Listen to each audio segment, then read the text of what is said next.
Hello बच्चों, क्या हाल चाल। उम्मीद करते हैं बहुत ही बेहतर होंगे। और आज हम लोग बात करने वाले हैं क्लास 12 केमिस्ट्री का फर्स्ट चैप्टर न्यूमेरिकल, यानी इंपॉर्टेंट न्यूमेरिकल कौन से हैं जो आपके एग्जाम में 2026 में आने वाले हैं और मिनटों में आप न्यूमेरिकल का जो प्रॉब्लम आपको झेलना पड़ रहा है वो आसानी से आप लगा पाएंगे। मैं आज आपको सिखाने वाला हूँ कि जो आंकिक प्रश्न है एनसीईआरटी का जो इंपॉर्टेंट क्वेश्चन है वो कैसे लगेगा। चलिए स्टार्ट करते हैं। यहाँ पर पहला क्वेश्चन है बेटा कि 4 ग्राम सोडियम हाइड्रोक्साइड को 500 ml विलेन में घोला गया है। विलेन की मोलरता ज्ञात कीजिए। कि मोलरता से हर साल बहुत सारे क्वेश्चन किए गए हैं। मोलरता का फार्मूला कैसे होता है, लिखना कैसे है कॉपी में, क्योंकि बहुत सारा है बच्चे हमारे इस बार के रिजल्ट में परसेंटेज उनका कम हो गया है, क्योंकि वो लगाना तो जानते थे लेकिन कैसे प्रेजेंट करना है, कैसे हमें आंसर शीट में लिखना है ये भी साथ में देखेंगे। तो सबसे पहले आपको लिखना है बेटा यहाँ कि दिया है, क्या क्या दिया है, गिवन क्या है, उसे लिखना बहुत ज़्यादा ज़रूरी होता है। तो लिखेंगे दिया है, क्या दिया है। सबसे पहले क्वेश्चंस पढ़ते हैं। विलयन में किसकी मात्रा कम है वो विलय है, जिसकी मात्रा ज़्यादा है उसे विलायक कहते हैं, और किसमें घोला गया वो उसका आयतन होता है। यहाँ पर देखो तो 4 ग्राम सोडियम हाइड्रोक्साइड को 500 ml विलेन में घोला गया है, मतलब टोटल विलेन जो है वो कितना है 500 ml है, यानी विलेन का आयतन कितना है 500 ml, और विलेन में घोला क्या गया है तो वो 4 ग्राम सोडियम हाइड्रोक्साइड है, जिसे हम लोग बोलेंगे विलय। तो यहाँ लिखेंगे बेटा क्या, विलय, विलय का भार, विलय का भार। ठीक है, अब विलय के भार को हम लोग दिखाते हैं किससे, छोटे वाले W से, जो कि दिया है वैल्यू कितना 4 ग्राम दिया है। ठीक है, 4 ग्राम दिया है। उसके बाद देखेंगे विलय क्या है, तो यहाँ लिख लेंगे अपना कि दिया है भैया हमारे पास विलयन, विलयन का आयतन यानी वैल्यूम कितना है जरा बताओ। तो वैल्यूम जो है V वो कितना दिया है सर, 500 ml में घोला गया है, ये बताया गया है क्वेश्चंस में। तो 500 ml कलेक्ट कर लिया, सबसे पहले कलेक्शन आना जरूरी। तो यहाँ पर अब देख लिया, थर्ड पॉइंट क्या लिखना होता है, विलय, विलय का अणुभार। क्या लिखना बेटा, विलय का अणुभार। ठीक है, अणुभार को छोटे वाले m से दिखाते हैं, जो कि कितना है, तो हमें निकालना है किसका अणुभार, विलय का, यानी सर सोडियम हाइड्रोक्साइड है, और सोडियम हाइड्रोक्साइड का अणुभार क्या होगा जल्दी से सीखते हैं। सोडियम का होता है 23, ठीक है बेटा, और ऑक्सीजन 8 दूनी 16, इसका 16, और हाइड्रोजन का 1, यानी टोटल कितना आने वाला है 14।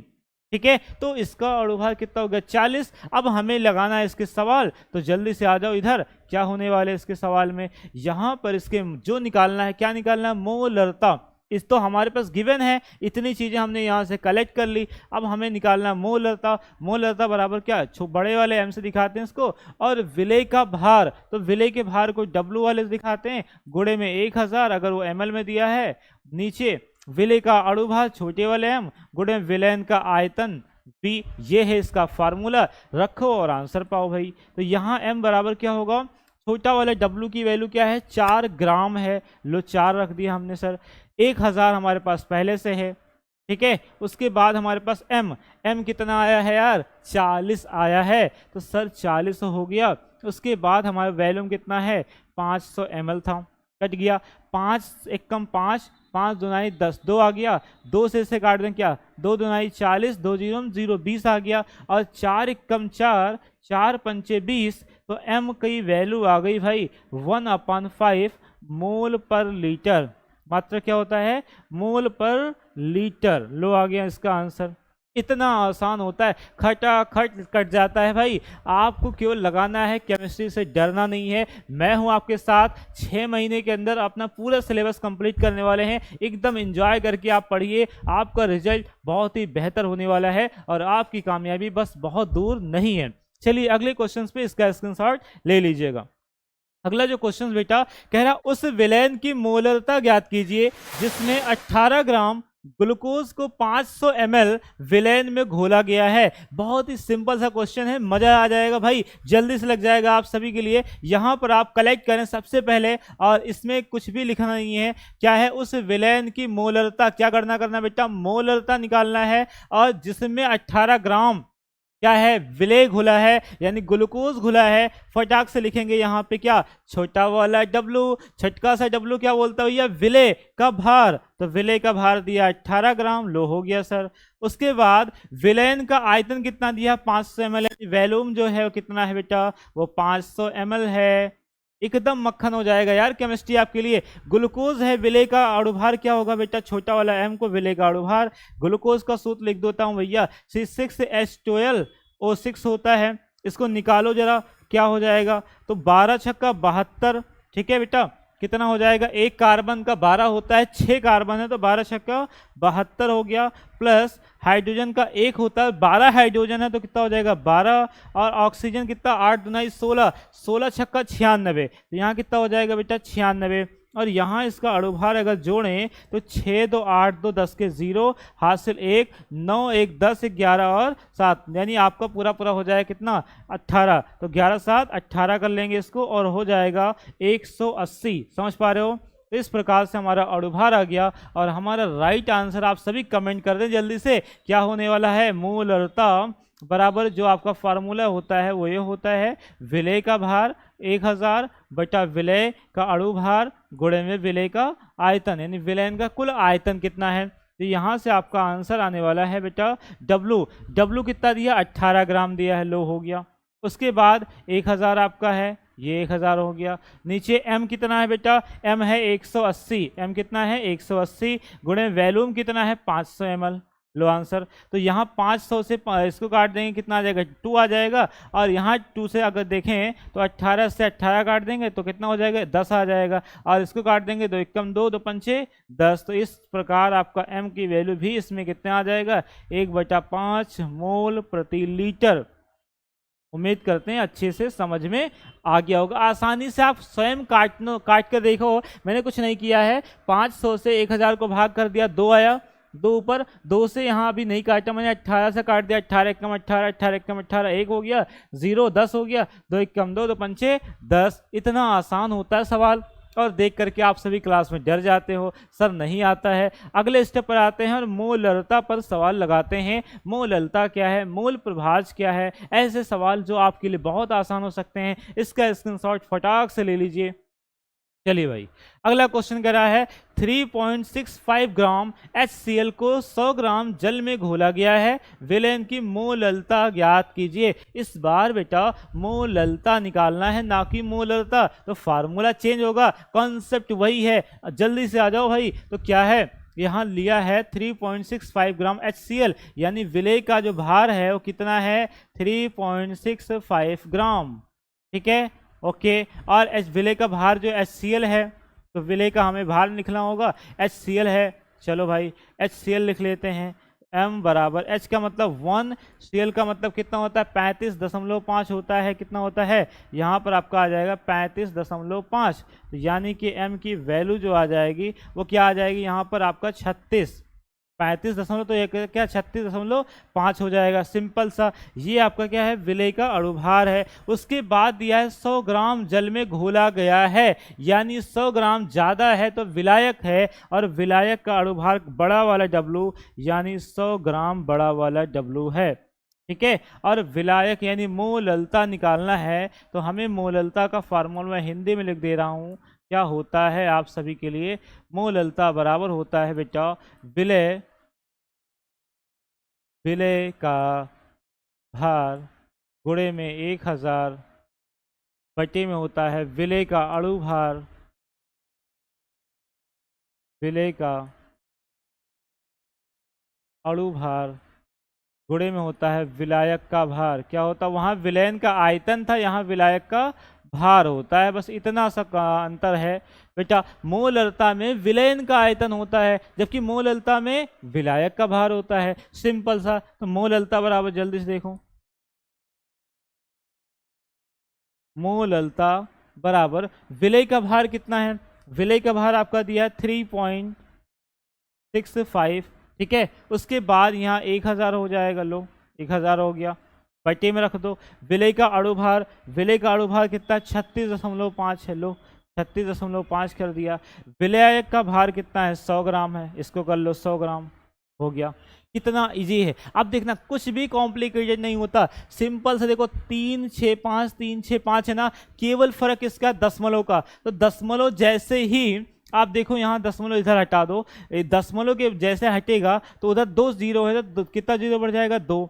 वही बात अगर इसको हटाएंगे तो इधर कितना जीरो ऊपर बढ़ेगा, एक संख्या है तो 10 हो जाएगा। सिंपल सा, मतलब इसे ऐसे लिखा जा सकता था क्या सर? क्वेश्चन वाले भी हमारे बच्चों को परेशान करते हैं। अब ऐसा लिख दूं क्या, 365 दिन होते हैं, 1000 हमारे पास था उसके साथ 10 आ गया है, नीचे हमारे पास कितना है 365 है, गुणे में 100 है, और गुणे में हमारे पास फिर से क्या है 100 है। सिंपल सा, देखो खटाक से काट दो इसको, ये बर्बाद हो गया। उसके बाद देखना, एक जीरो से एक जीरो बर्बाद, एक जीरो से एक जीरो बर्बाद, इस जीरो से ये बर्बाद, इस जीरो से ये बर्बाद, कुछ भी नहीं बचा, मतलब 1 बचा। तो मोलरता कितनी आ गई यार? मोलरता जो है वो कितना आ गया, 1 आ गया मोल प्रति ग्राम। ठीक है, कितना आ गया, मोल प्रति ग्राम। ठीक है, ये इसका मात्रक है। इस प्रकार से आपके सवाल कितने ज़्यादा इजी होते हैं, कुछ भी नहीं है, बहुत अच्छे से केमिस्ट्री आपको समझ में आएगी। चलते हैं अगले क्वेश्चन पर, इसके स्क्रीनशॉट ले लेना।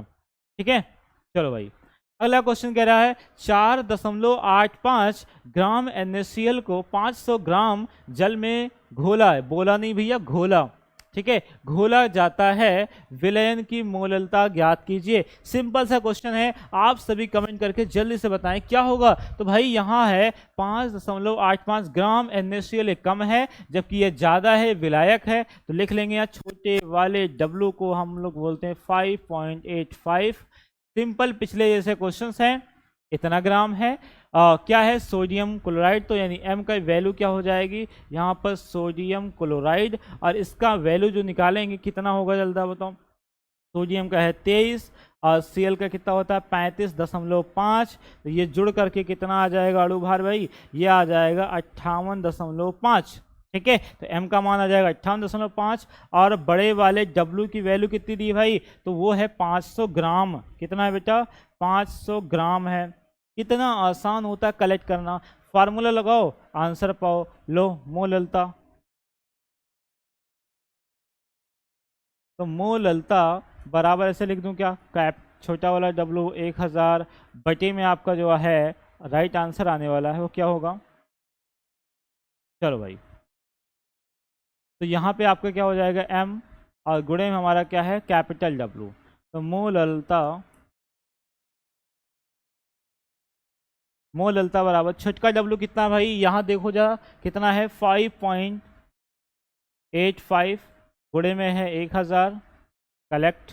यहाँ छोटा वाला M कितना है 58.5 है। उसके बाद जो W है कितना है 500 ग्राम है। खटाक से काट दो, एकदम सिंपल सा आंसर आने वाला है इसका, और कुछ भी कॉम्प्लिकेटेड नहीं होते हैं सवाल। ठीक है, मोललता है। लो, तो मोललता बराबर देखो 500 से 1000 कट जाएगा इजीली। केवल हमारा क्या पॉइंट, जैसे पिछला सवाल था ऐसे ही पॉइंट इसमें हटाएंगे। यहाँ दशमलव है, अगर हटाया तो ऊपर कितना जीरो बढ़ेगा सर, 1 जीरो बढ़ेगा। अगर यहाँ दशमलव हटाया तो सर नीचे कितना जीरो बढ़ेगा, जितना ज़्यादा संख्या उतना ज़्यादा जीरो बढ़ाना है, इसका मतलब 2 जीरो बढ़ जाएगा। सिंपली लिखेंगे कैसे, 585 गुणे में 1000 गुणे में 10, लो हो गया। नीचे करेंगे तो कितना लिखेंगे, 585 गुणे में 500 गुणे में 100। ठीक है, कटाक से ये कट गया, ये बर्बाद हो गया, ये जीरो से ये जीरो, ये जीरो से ये जीरो, इस जीरो से ये जीरो, ये जीरो से ये जीरो। कितना आया भैया मोललता, मोललता कितना बचा, ऊपर 1 नीचे 5, तो 1/5 मोल प्रति ग्राम क्या आ जाएगा, मोल प्रति ग्राम इसका राइट आंसर आ जाएगा। कितना ज़्यादा आसान है सवाल, आप समझ पा रहे हो। ऐसे सवाल, इस सारे सवाल आपके एग्जाम में आ चुके हैं, 3 मार्क्स का 2 मार्क्स का आ चुके हैं, लेकिन आप सभी डरते हैं केमिस्ट्री से। डरना नहीं है बेटा, इजीली लग जाएगा, सारे सवाल बहुत ही आसान होते हैं। ठीक है, चलिए अगला क्वेश्चन। अगला क्वेश्चन आज का है, ये कह रहा है 36 ग्राम जल तथा 46 ग्राम एथिल अल्कोहल के मिश्रण में दोनों का मोल प्रभाज ज्ञात कीजिए। हमने वीडियोस आपको दे दिए हैं, क्या मोल प्रभाज होता है, कैसे मोलंश निकाला जाता है, मोललता की परिभाषा, मोललता की परिभाषा, उस वीडियो को देख लेना। इसमें हम लोग आंकिक प्रश्न को लगा रहे हैं। इसके बाद हम लोग बात करेंगे राउल्ट का नियम और उस पर आने वाले न्यूमेरिकल जो ही आपके इंपॉर्टेंट क्वेश्चंस होंगे ये लगाते हैं। ये क्या बोलता है बेटा, मूल प्रभाज। मूल प्रभाज हम दो तरह से लिखते हैं, मूल प्रभाज को x से लिखते हैं, ये विलय के लिए होता है a x a, और विलायक के लिए हमारे पास क्या होता है x b।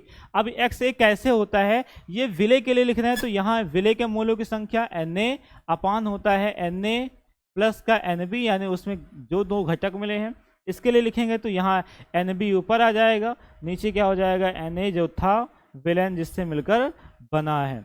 ये हमारे पास फार्मूला है। XA क्या होता है यहाँ मैं लिख देता हूं चूंकि, ठीक है। XA हमने लिखा है किसके लिए, विलय का मूल पंच। ये क्या है, विलय का मूल प्रभाज। वही हमने लिखा है सर XB, B हमने डिनोट किया है विलायक,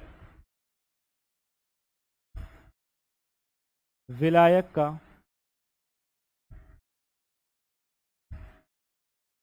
मूल प्रभाज। अब जल्दी से आप बताओ इसमें विलय क्या है, विलायक क्या है। जिसकी मात्रा ज्यादा वो विलायक है, जिसकी मात्रा कम वो विलय है। यानी 36 कम है इसको A मान लिया है, और 46 ज्यादा है इसको हमने क्या मान लिया है, B मान लिया है। खटाक से लगा लेंगे बेटा।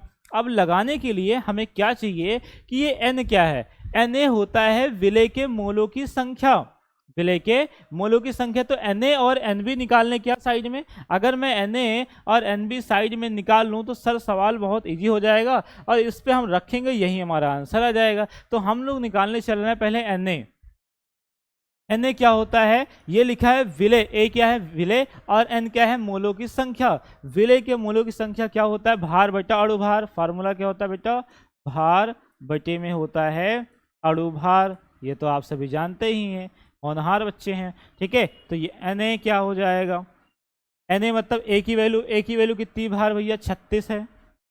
और अणुभार किसका निकालना है, जल का। और जल का अणुभार कितना होता है, जल का अणुभार तो होता है 18। अभी निकाल के बताते हैं। 18 एकम 18, 18 दुनाई 36, यानी Na की जो वैल्यू है वो कितना हो जाएगा, 2 आ जाएगा, 2 मोल है, ठीक है।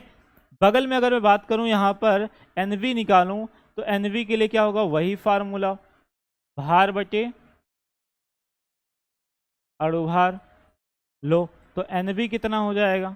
अब V के लिए वैल्यू निकाल रहे हैं, 46 रख देंगे ऊपर 46। और मिलाया क्या गया है, तो मिलाया गया एथिल अल्कोहल। तो एथिल अल्कोहल का जो राइट आंसर होता है वो भी 46 होता है, 46 कट जाएगा और Nb आ जाएगा 1।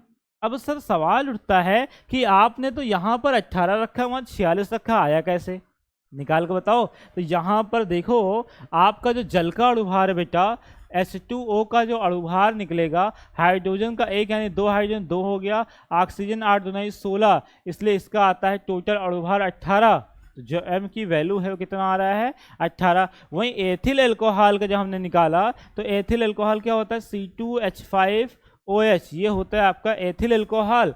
अब एथिल अल्कोहल के लिए कार्बन 12 दुनाई 24, हाइड्रोजन 5 हो जाएगा, ठीक है। और यहाँ ऑक्सीजन का हो जाएगा 16 प्लस 1 हाइड्रोजन और है, तो यहाँ टोटल जोड़ेंगे कितना हो जाएगा 4, और सबको जोड़ेंगे कितना आ जाएगा 46 आ जाएगा।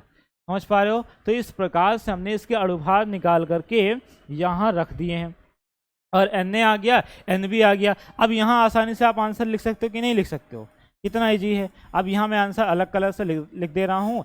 Na की वैल्यू कितनी है, 2 है, और Na कितनी है भैया 2 है, और Nb कितना है भैया 1 है। इसका मतलब आंसर कितना आ जाएगा सर, 2/3। कितना आ जाएगा, 2/3। इसका आंसर निकालने तो कितना आ जाएगा बेटा, Nb कितना है 1 है, और यहाँ 2 + 1, इसका मतलब क्या आ जाएगा 1/3। क्लियर। तो XA यानी मोल प्रभाज दोनों का निकालना था, तो जल का मोल प्रभाज कितना है, 2/3 है। वही एथिल अल्कोहल का मोल प्रभाज कितना है, 1/3 है। अब हम कैसे पता लगाएंगे कि हमारा आंसर सही है या गलत है, तो इसको बाद देखा जाता है। ये आंसर बताता है कि सर हम एक्स से जोड़ें या एक्स बी जोड़ें या एक्स सी जोड़ें, हमेशा उसका आंसर 1 आता है। क्या कॉन्सेप्ट में बताया था? बिल्कुल बताया था। चलो देखते हैं बेटा, एक्स ए है, ये हमारा है एक्स ए, और प्लस एक्स बी हमने निकाला, क्या 1 आएगा? सिद्ध करते हैं। एक्स ए की वैल्यू कितनी आई है? तो 2/3 आया है, जबकि वहाँ एक्स बी आया है, कितना आया है? 1/3 आया है। इक्वल 1 के लाना है, तो 3 आपका एलसीएम, और 2 और 1 3 हो जाएगा, बराबर 1 है। ये भी कट के कितना? 1 = 1। मतलब हमारा सवाल क्या था? एकदम सही था।